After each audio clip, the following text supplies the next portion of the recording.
Hello বন্ধুগণ, সকলে কেমন আছেন? আশা করছি ভালো আছেন। তো আমি এখন রেডি হয়ে গেছি। এখন সন্ধ্যেবেলায় এখন যাচ্ছি আমাদের কালী মন্দিরে, সেখানে একটা পুজো হচ্ছে। এই ঠাকুরটার নাম হচ্ছে জীবিত বাহন ঠাকুর বলা হয়। আর এই অষ্টমীটার নাম হচ্ছে জিতিয়া অষ্টমী, মানে এটাকে জিতা অষ্টমীও লোকে বলে। এটা অ্যাকচুয়ালি যেহেতু আমরা বিহারের বর্ডারে থাকি, এটা মানে বিহার লাগোয়া অঞ্চলে এই পুজোটা বেশি হয়, বা বিহারিদের বেশি এই বিহারিদের জিতিয়া অষ্টমী বলে খুব ধুম ওঠে এই পুজোটার। এই পুজোটা খুব কঠিন একটা পুজো। এরা যারা পুজোটা করছে, এই পুজোটার উপোস করেছে, আজকে বানিয়েছে, আজকে সকাল থেকে তারা কিছু খায়নি, তারা আজকে সারাটা দিন রাত তারা না খেয়েই থাকবে। কালকে বিকেল 4টের সময় ছাড়বে, অনেক সময় সকালেও ছেড়ে যায়। তো কালকে বিকেল 4টের সময় যখন ছাড়বে, তখন ওরা পুকুরে যাবে বা নদীতে যাবে, সেখানে গিয়ে চান করবে। এই ঠাকুরের পুজো হয়, এই যে আজকে যে অষ্টমীটা হচ্ছে, এর ঠিক 15 দিন পরে হবে দুর্গা অষ্টমী, ঠিক 15 দিন পরে। জন্মাষ্টমীর 15 দিন পরে রাধা অষ্টমী, রাধা অষ্টমীর 15 দিন পরে জিতা অষ্টমী, আর ঠিক জিতা অষ্টমীর 15 দিন পরেই আমাদের দুর্গা অষ্টমী। তো সেই হিসাবে এই পুজোটা হয়। এটা চলো দাদা, মিঠু একটু দাঁড়াবি। মিঠু, ঠাকুরটা দেখাই যাচ্ছে না তো, এবার ঠাকুরকে দেখা। ঠাকুর ঢাকা হয়ে গেছে। এই হচ্ছে ঠাকুর, জীবিত বাহন ঠাকুর। এখানে পুজো হচ্ছে। দেখো সেটা পরে বেরিয়ে করবো। দাঁড়া, সবাই এসে গেছে, চলো। দাঁড়া, দাদা তোমার জন্য উপোস করলে ডাব এনে দেবে, তারপরে নানান রকম মিষ্টি আনবে, আমি বলতে দে।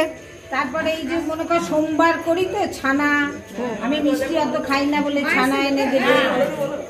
এইসব কথা আমরা শুনে নিলাম, কিন্তু এইসব কথাগুলো তোমাকে দেওরদের সামনে বলতে হবে, কারণ কি দেওররা শিখবে তা গেলে এগুলো। হ্যাঁ, দাদাদের দেখেই তো, দাদা দেখে ভাইরা শিখবে না। হ্যাঁ, তাহলে কি বলিস তুই? কি বলছিস? তোর বক্তব্য কি? ঠিক বলেছে কাকি? আমি ঠিক বলেছি না কাকিমণি? অনেক ছোট এখন মন্তব্য করতে চাইছি না। উপোস করে আছে, দেখি মিঠু দেখা মুখটা।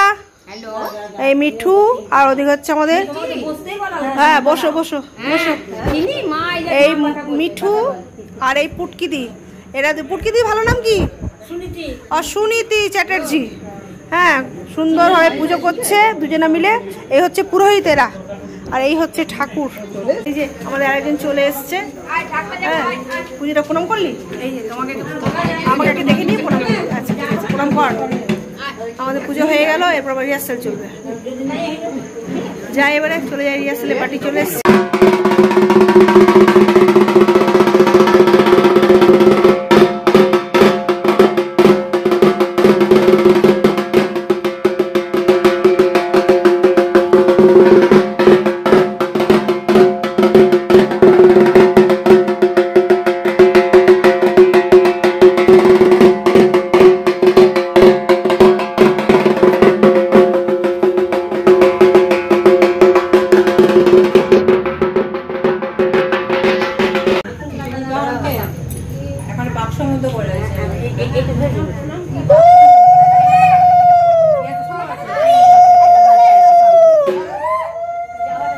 দেখি ঠাকুরটা সামনে থেকে, সামনে থেকে।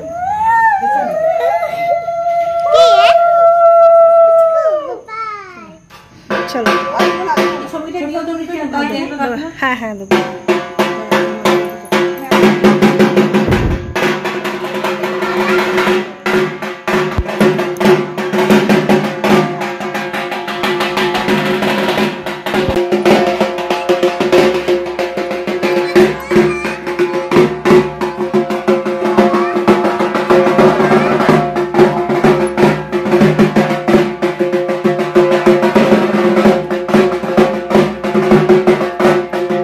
এই পর্যন্ত ভিডিওটা রাখলাম।